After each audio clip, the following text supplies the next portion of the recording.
यार मैंने आपको इतने केसेस बताए हैं दरिंदगी के, इतने केसेस बताए हैं क्रूरता के, लेकिन आज का जो केस है वो इन सब से ऊपर उठ चुका है। और यकीन मानिए इसे जानने के बाद आपका दिल ना दहल जाए तो मुझे बताना। सीरियसली जब मैं आपको इसकी आगे डिटेल्स बताऊंगा तो मुझे खुद नहीं समझ आएगा कि मैं आपको वो कैसे बता रहा हूँ।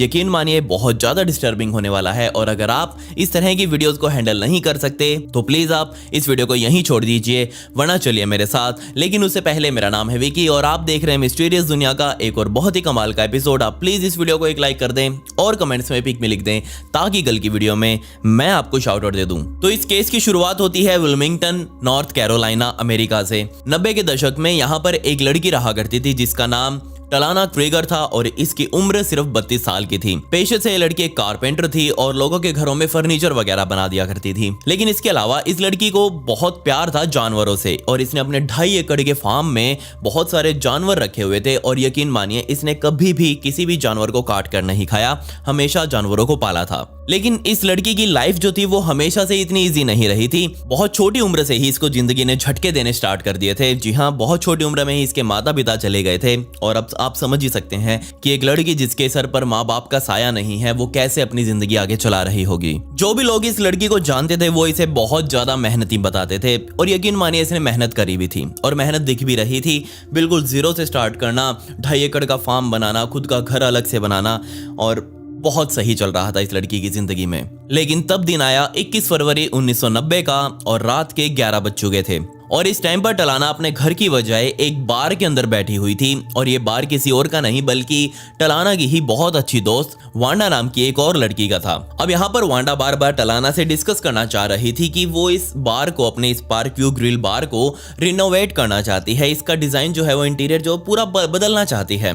तो वो क्या क्या कर सकती है। अब ऑब्वियसली सामने उसके एक कारपेंटर बैठी हुई है टलाना, तो वो उसको बहुत सारे आइडियाज दे सकती है, उसके काम में मदद कर सकती है। और यहाँ टलाना ने बिल्कुल ऐसा ही कहा वांडा को, कोई बात नहीं, मैं तुम्हें आइडियाज दूंगी और जो भी तुम्हारा खर्चा होगा उसमें काफी कुछ मदद करवा दूंगी। मैं जो मेरी लेबर होगी वो मैं नहीं लूंगी, सिर्फ सामान जो है वो ला देना मुझे, बाकी मैं इसका इंटीरियर पूरा चेंज कर दूंगी। इसके अलावा इन दोनों लड़कियों के साथ एक और लड़की बैठी हुई थी जिसका नाम हाइदी था। और ये हाइदी वांडा की इस बार के अंदर दूसरी पार्टनर थी। मतलब कि ये हाइदी और वांडा ने मिलकर इस पार्क व्यू ग्रिल बार को आपस में खोला हुआ था। और यहाँ टलाना उनके साथ बैठी हुई थी। तीनों लड़कियां यहाँ बैठी हुई थी अपने बार में ही।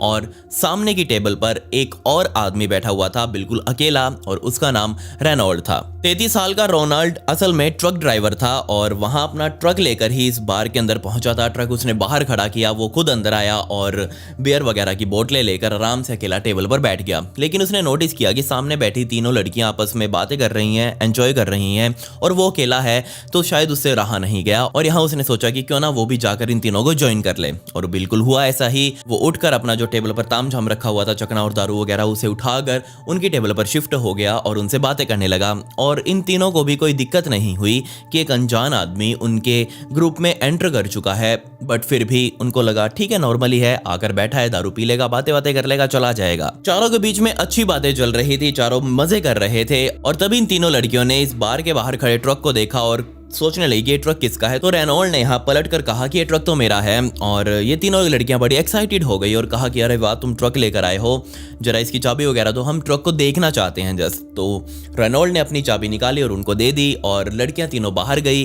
तीनों ने ट्रक को अच्छे से देखा। पता नहीं क्या शौक था उनको ट्रक देखने का, शायद उन्होंने कभी अंदर से ट्रक नहीं देखा था। और आगे भी ऐसा ही हुआ था, आगे मैं आपको बताऊंगा। उन्होंने कभी ट्रक नहीं देखा था। तो जैसे वो ट्रक देखकर वापस अंदर आई और वापस अपनी टेबल पर बैठ गई। ये चारों पूल वगैरह भी खेल रहे थे, जी हाँ, स्नूकर।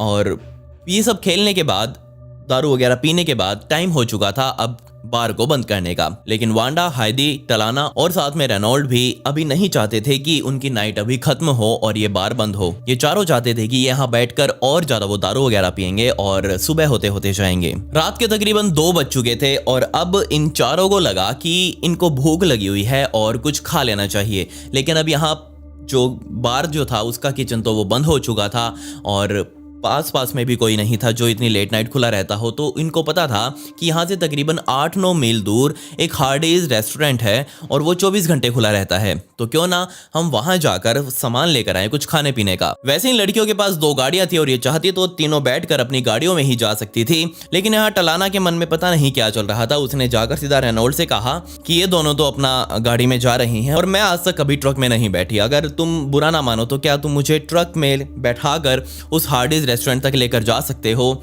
और वहाँ हम सारे मिलकर खाना वाना खा लेंगे। तो यहाँ रेनॉल्ड ने कहा कि तुम्हारा स्वागत है मेरे ट्रक में, आप आओ हमारे साथ चलो, हम दोनों साथ चलते हैं और इन दोनों को अलग जाने दो अपनी गाड़ी में। और बिल्कुल हुआ ऐसा ही। टलाना वांडा को बोलकर आई कि तुम ये क्लब वगैरह जो है अपना बंद कर दो और सीधा हार्डीज रेस्टोरेंट पर मिलते हैं। और बाकी की जो दोनों लड़कियां थी, हाइडी और वांडा, वो अपनी अलग गाड़ी में बैठी, टलाना रेनॉल्ड के साथ अलग ट्रक में बैठी और सीधा उनका ट्रक जो था वो पहले निकल गया, क्योंकि अभी जो पीछे जो वांडा और हाइडीज बची हुई थी वो अभी अपने क्लब को बंद वगैरह कर रही थी और उनको टाइम लगने वाला था 10-15 मिनट का।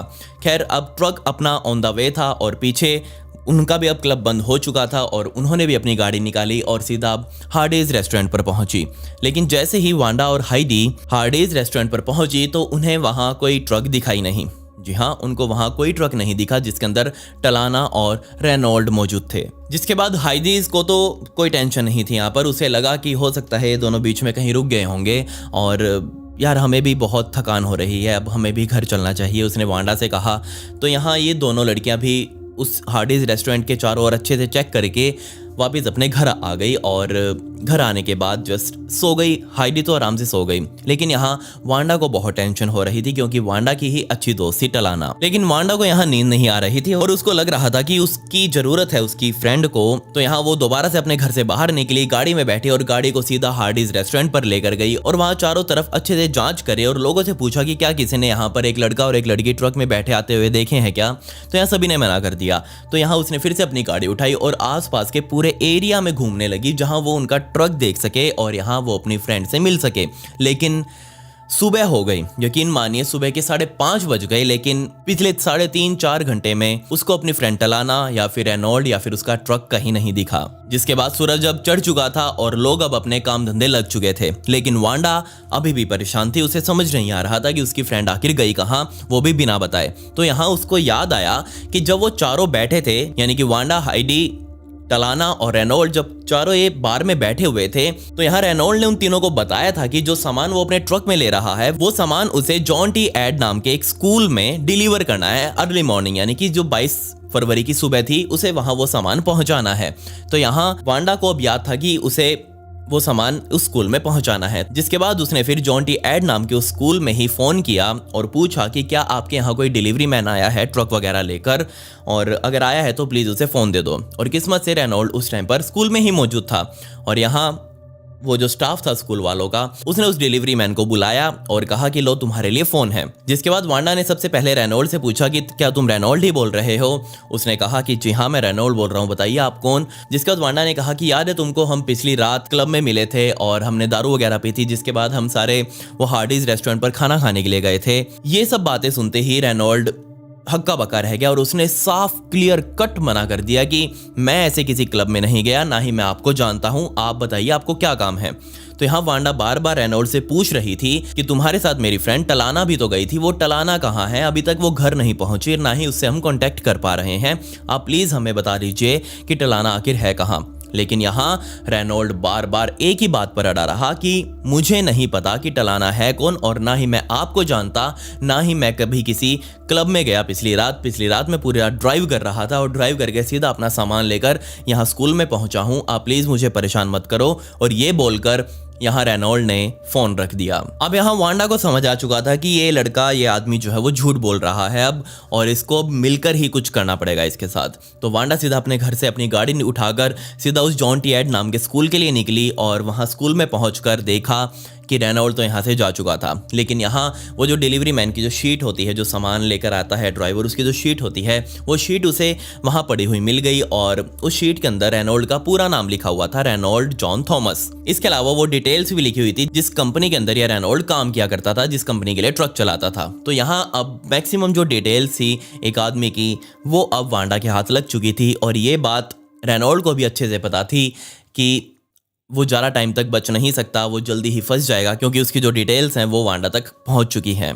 तो यहाँ उसने अपने आप को बचाने के लिए 22 फरवरी के दिन ही दोपहर को एक लोकल चर्च के फादर को फ़ोन किया और यहाँ फ़ोन करते ही उसने फादर को समझाया कि देखिए मेरे से एक बहुत बड़ी गलती हो गई है, बहुत ही ज़्यादा बड़ी गलती हो गई है। जिसके बाद फादर ने उसे समझाया कि देखो तुम्हारे से जो भी गलती हुई हो, चाहे जो मर्जी हुआ हो, कोई दिक्कत नहीं है, भगवान जो है वो तुम्हें माफ़ कर देंगे। लेकिन यहाँ बाद में रेनॉल्ड ने उस फादर को बताया कि देखिए मुझसे एक मर्डर हो गया है, वो भी एक लड़की का, और क्या ये मेरी गलती जो भगवान है वो माफ़ कर देंगे क्या।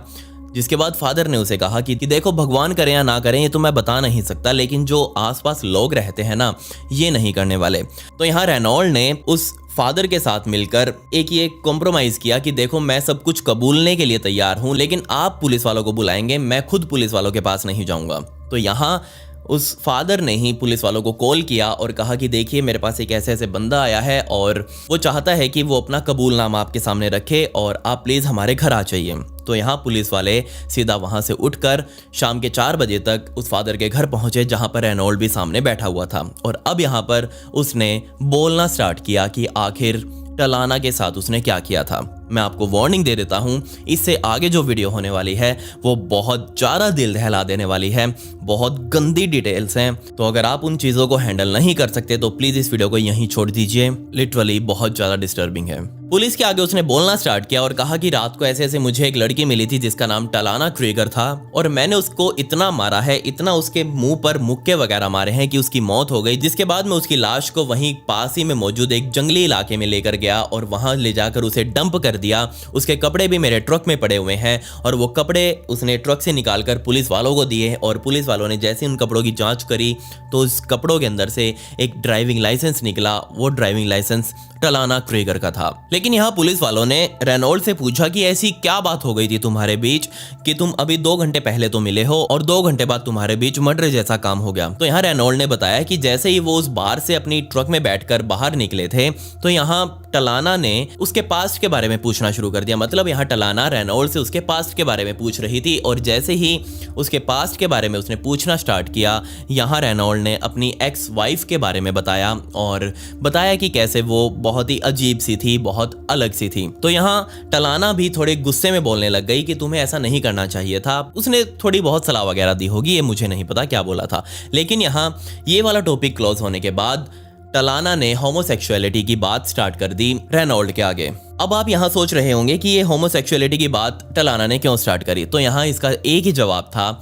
और वो ये कि टलाना एक लेस्बियन लड़की थी। ये बात जानते ही सीधा रेनॉल्ड ने अपने ट्रक को एक पार्किंग लॉट में लगाया और वहीं पर ट्रक के कैबिन में ही, जी हाँ, ट्रक के कैबिन में ही पीछे की तरफ टलाना जो बैठी हुई थी उस टलाना को पकड़ा और वहीं पर उसके मुंह पर मुक्के ही मुक्के मारने स्टार्ट कर दिए। मुंह पर मुक्के ही मुक्के लगने की वजह से टलाना के चेहरे से खून बहने लगा और ये खून देखकर भी रेनॉल्ड नहीं रुका बल्कि उसका गुस्सा और ज्यादा बढ़ गया। यहाँ जो उसने बताया वो मैं आपको बता रहा हूँ, बल्कि सच्चाई आगे यहाँ और भी कुछ थी। जिसके बाद उसने टलाना को अपने ट्रक से बाहर निकाला और उसे घसीटते हुए वहां से 120 मीटर दूर घसीटते हुए लेकर गया और वहां ले जाकर एक जंगली से इलाके में छोड़ दिया। अब यहाँ रेनॉल्ड ने पुलिस वाले को बताया कि देखिए मैंने बस इतना ही किया था, अब उसकी मौत कैसे हुई है वो मुझे नहीं पता और जहां उसकी बॉडी पड़ी हुई है वहां मैं आपको ले चलता हूं। तो वहां रेनॉल्ड लेकर गया पुलिस वालों को। लेकिन यहाँ पुलिस वालों ने जैसे ही टलाना की लाश को देखा वो समझ गए कि यहाँ टलाना के साथ सिर्फ मार पिटाई ही नहीं हुई बल्कि कुछ ऐसा हुआ है जो अब पूरी दुनिया में सुर्खियां बनने वाला था। जी हाँ, पुलिस वालों ने यहाँ पर नोटिस किया कि अगर कोई मुंह पर मारपीट करता है तो मुंह पर ही निशान होंगे ना। ऐसी कौन सी मुंह वाली मारपिटाई है जिसको करने के बाद किसी महिला के गुप्तांगों से उसके इंटरनल ऑर्गन्स जो है, उसकी आंत जो है, उसकी किडनी जो है वो उसके गुप्तांगों से ही बाहर निकल जाए। बिल्कुल ऐसा ही यहाँ हुआ था टलाना के साथ, क्योंकि जैसे ही पुलिस उसकी बॉडी की जांच कर रही थी तो उसकी टांगों के बीच में से उसकी आंत और उसकी किडनी का कुछ हिस्सा बाहर लटक रहा था। आप सोच कर देखिए यहाँ अब वो क्या क्या और बताने वाला था। जिसके बाद टलाना की दोस्त वांडा को इस इन्वेस्टिगेशन के अंदर लिया गया और यहाँ पहचान करवाने के लिए सबसे पहले वांडा को बुलाया गया कि देखिए आप बताइए कि यही टलाना है या नहीं। तो यहाँ उसकी हालत जो थी, बॉडी की हालत इतनी गंदी थी कि वो पहचान में ही नहीं आ रही थी कि वो टलाना है या नहीं। उसके शरीर पर कोई कपड़ा मौजूद नहीं था। जिसके बाद वांडा को याद आया कि उसके यहाँ कंधे पर एक तिल मौजूद था, बड़ा सारा तिल मौजूद था, और उस तिल के बलबूते पर ही वांडा ने टलाना की लाश को आइडेंटिफाई किया। जिसके बाद पुलिस वालों ने रेनॉल्ड को अपने सामने बैठाया और पूछा कि देख, जो जो तूने बताया है वो तो तूने किया ही है, लेकिन जो तूने और भी कुछ किया है वो हमें अभी तक नहीं बताया। डिटेल में शांति से सब कुछ बैठकर बता दे और फिर देखते हैं हम आगे क्या हो सकता है। जिसके बाद रेनॉल्ड ने अब फिर से बोलना स्टार्ट किया। उसने कहा कि हम चारों बैठकर आराम से दारू वगैरह पी रहे थे, जिसके बाद मैं और टलाना अपने ट्रक में बैठकर सीधा उस हार्डीज रेस्टोरेंट के लिए निकले, और बीच रास्ते में ही टलाना ने मुझे बताया था कि वो एक लेस्बियन है, और मुझे इस बात से कुछ खास फर्क भी नहीं पड़ा। जैसे ही मैंने उससे ये पूछा कि तुम और तुम्हारी जो दोस्त हैं वो सारी लेस्बियंस क्यों हैं, तो यहाँ टलाना चुप रही और मेरा जो गुस्सा था वो और ज्यादा बढ़ता गया। ये शब्द थे रेनॉल्ड के। अब आपको पता ही होगा कि ट्रक का कैबिन जो होता है वो बहुत बड़ा सारा होता है, और आगे एक ड्राइवर सीट होती है, बराबर में पैसेंजर सीट होती है, और पीछे आपको पता ही होगा कि एक बेड टाइप भी होता है। अगर आपने ट्रक के अंदर कभी देखा हो, छोटा सा बेड होता है, उसके ऊपर एक आदमी आराम से सो सकता है। तो यहाँ जो टलाना थी वो उसी बेड पर बैठी हुई थी, क्योंकि उसके जो पैसेंजर सीट थी उस पैसेंजर सीट के ऊपर टूल्स वगैरह पड़े हुए थे, तो वहां वो बैठ नहीं सकती थी, तो वहां वो पीछे उस बेड पर ही बैठी हुई थी। तो यहाँ रेनॉल्ड ने उस ट्रक को अपने साइड में लगाया और सीधा पीछे की तरफ गया और बेड पर बैठे हुए टलाना की ब्रेस्ट को पकड़ा और सीधा उसे पूछने लगा कि बता, क्या कभी किसी आदमी ने तुझे सेटिस्फाई किया है या नहीं। ये वर्ड से टलाना के सामने रखे हुए रेनॉल्ड के। अब यहाँ टलाना समझ चुकी थी कि उसके साथ क्या होने वाला है, और उसने सीधे तौर पर रेनॉल्ड से कह दिया कि मुझे पता है तुम मेरे साथ अब क्या करने वाले हो, जोर जबरदस्ती करने की जरूरत नहीं है, मैं खुद कर लूंगी। और यहाँ टलाना ने खुद अपने कपड़े वगैरह निकाले और उसके सामने बैठ गई। लेकिन यहाँ रेनॉल्ड के मन में कुछ और ही था। जी हाँ, रेनॉल्ड ने टलाना के शरीर के ऊपर काटना शुरू कर दिया, और वो इतनी जोर जोर से काट रहा था कि जहां जहां से उसने अपने दांत लगाए वहां वहां से टलाना के शरीर से जो स्किन थी वो उधड़ गई और वहां से खून बाहर निकलने लगा था। और इसके बाद उसने कुछ ऐसा किया, यकीन मानिए आपके रोंगटे खड़े हो जाएंगे सुनने के बाद। जी हाँ, साइड में ही उसके मोबिल पड़ा हुआ था। आप समझ ही गए होंगे, जो इंजन वगैरह में डलता है मोबिल, बहुत चिकना सा होता है वो। तो यहाँ रेनॉल्ड ने मोबिल की वो बाल्टी उठाई और बाल्टी के अंदर मोबिल पड़ा ही हुआ था थोड़ा बहुत। उसने अपना हाथ जो था उस मोबिल के अंदर घुमाया और जो बाकी बचा मोबिल था वो टपका दिया। उसका हाथ बहुत चिकना हो चुका था, और यहाँ रेनॉल्ड ने उस हाथ को ही टलाना के प्राइवेट पार्ट्स के अंदर घुसा दिया। सोच कर देखिए यहाँ टलाना के ऊपर क्या बीत रही थी और यह रेनॉल्ड अब क्या कर रहा था। टलाना चिल्लाए जा रही थी, लेकिन क्योंकि दरवाजे सारे बंद थे ट्रक के और ट्रक एक सुनसान जगह पर ही खड़ा था, उसकी सुनने वाला भी कोई नहीं था। और क्या आप इस बात पर विश्वास करेंगे कि यहाँ टलाना के शरीर में रेनॉल्ड ने अपना हाथ कोहनी तक चढ़ा रखा था। सोचकर ही दिमाग दहल जाता है कि ऐसा कुछ कोई कैसे टॉलरेट कर सकता था। जिसके बाद टलाना के शरीर से गंदी तरह से खून बाहर निकलने लगा, और ये खून देखकर फिर से रेनॉल्ड जो है वो डर गया और उसने अपना हाथ वापस बाहर निकाल लिया। और यहाँ टलाना ने रेनॉल्ड से कहा कि मुझे अभी वॉशरूम जाना है। तो यहाँ रेनॉल्ड ने कहा ठीक है तुम जाओ। वो आगे पैसेंजर सीट पर गई, और आपको पता ही होगा कि ट्रक की जो सीट होती है वो ऊंची होती है, और नीचे उतरने के लिए हमें वो सीढ़ी से, मतलब कि छोटी सी जो एक स्टेप होता है उसके अंदर पैर फंसाकर नीचे उतरना पड़ता है। तो यहाँ टलाना पहले ही नशे में थी और वो दर्द में थी, बहुत ज़्यादा दर्द में थी। यहाँ वो पैर नहीं फंसा पाई और सीधा नीचे जा गिरी ट्रक से, और नीचे गिरते ही उसे उठा ही नहीं गया। जिसके बाद सीधा रेनॉल्ड जो था वो अपने ट्रक से बाहर निकला और घूमकर टलाना के पास आया और टलाना का हाथ पकड़कर खींचकर 120 मीटर दूर जंगलों में ले गया। और जंगल में ले जाने के बाद टलाना ने रेनॉल्ड से रिक्वेस्ट करी कि तुम अब यहाँ से चले जाओ, मेरे साथ कुछ मत करो और मुझे आराम से मरने दो। ये अंतिम वर्ड से टलाना के जो रेनॉल्ड्स को बोले गए थे, और उसने टलाना के कहने पर बिल्कुल ऐसा ही किया। वो सीधा अपने ट्रक में गया और ट्रक में बैठकर सीधा उस ट्रक को अपना स्कूल में लेकर गया। स्कूल में जो सामान देना था वो वहां दिया, और उसके बाद उसने उस ट्रक की साफ सफाई करी, और साफ सफाई करने के बाद ट्रक में ही वो सो गया। जिसके बाद उसने उठने पर सीधा वो अपने जो फादर थे उसको फोन किया और फोन करके सब कुछ कबूल किया। खैर अब टाइम था टलाना की बॉडी की ऑटोप्सी करने का, उसका पोस्टमार्टम करने का, और यहाँ डॉक्टर्स के पास इस लाश को लेकर आया गया। और यकीन मानिए डॉक्टर्स इसे देखकर अपना काम धंधा सब भूल गए, क्योंकि उनकी ज़िंदगी में ऐसा केस कभी उनके सामने नहीं आया था। डॉक्टर्स ने यहाँ उसका पोस्टमार्टम किया और सोच कर देखिए उनके ऊपर क्या बीती होगी जब उन्होंने देखा होगा कि एक लड़की के प्राइवेट पार्ट से उसकी आंत जो है वो 20 इंच, सोच कर देखिए 20 इंच 1 फुट से भी 1.5 फुट से भी ज़्यादा हो जाती है। 1.5 फुट से भी ज़्यादा तक उसकी छोटी आंत उसके ही प्राइवेट पार्ट से बाहर लटक रही है और उसकी एक किडनी अपनी जगह पर नहीं है। जी हाँ, बिल्कुल ऐसा ही था। उसकी किडनी थी तो उसके शरीर में ही, बट अपनी जगह पर नहीं थी, जहां उसे होना चाहिए था वहां वो नहीं थी, बल्कि उसे हाथों से पकड़कर खींचा जा चुका था और वो पेट के बीच में आ चुकी थी। तो यहाँ पुलिस समझ चुकी थी कि जो रेनॉल्ड ने उन्हें बताया है वो पूरा नहीं है, कुछ और भी उसने यहाँ पर किया था। तो यहाँ रेनॉल्ड को फिर से पूछा गया कि बता तूने और क्या क्या किया था, अब की बार सच बताइयो वरना हिसाब लगा लियो अपना। तो यहाँ रेनॉल्ड ने बोलना स्टार्ट किया कि जो उसने बताया था कि वो उसका हाथ पकड़कर खींच कर लेकर गया था जंगल की तरफ, वो सच नहीं था, बल्कि उसने अपना हाथ फिर से, जिसके ऊपर मोबिल और खून लगा हुआ था, जब टलाना ट्रक के नीचे गिर गई थी तो उसके हाथ पर अभी भी खून और मोबिल तो लगा ही हुआ था। तो यहाँ वो फिर से बाहर निकला और बाहर निकलने के बाद उसने फिर से अपना हाथ जो था वो टलाना के प्राइवेट पार्ट्स के अंदर आधे से ज़्यादा डाल दिया, कोहनी तक डाल दिया और फिर से उसको ऐसे ही घसीट कर लेकर गया पूरे 120 मीटर दूर तक और वहीं उसे मरने के लिए छोड़ दिया। इस भयंकर चोट की वजह से ही उसके शरीर के अंदर भयंकर ब्लीडिंग हुई होगी और इसी ब्लीडिंग की वजह से टलाना की मौत भी हुई। डॉक्टर्स ने बताया कि ये कांड होने के सिर्फ 20 मिनटों तक ही कोई व्यक्ति जिंदा रह सकता है और यहाँ टलाना भी जरूर 10 से 20 मिनट ही जिंदा रही होगी। खैर, रेनॉल्ड के ऊपर अब सब कुछ साबित हो चुका था कि इसी ने इतने भयंकर तरीके से टलाना का मर्डर किया है। अब यहाँ एक लड़की के साथ इतना बुरा हुआ था और यहाँ उसकी किस्मत तो देखिए कि उसका लेस्बियन होना ही गुनाह हो गया। जी हाँ, जो वहाँ के लोकल चर्चेस थे, लोकल जो कब्रिस्तान थे, वो उसका अंतिम संस्कार करने से ही मना कर गए। जी हाँ, उन सब ने कह दिया कि हम किसी लेस्बियन को अपने शमशान के अंदर नहीं आने देंगे, आप प्लीज इन्हें बाहर ही रखें। सोच कर देखिए क्या बीती होगी टलाना के घर वालों के ऊपर। और साथ ही इन्हीं चर्चिज और कब्रिस्तान वालों ने बयान दिया कि अगर वो एक लेस्बियन थी भी तो भी उसे कभी पब्लिक में नहीं बताना चाहिए था और उसने बताया तभी उसके साथ ये हाल हुआ है।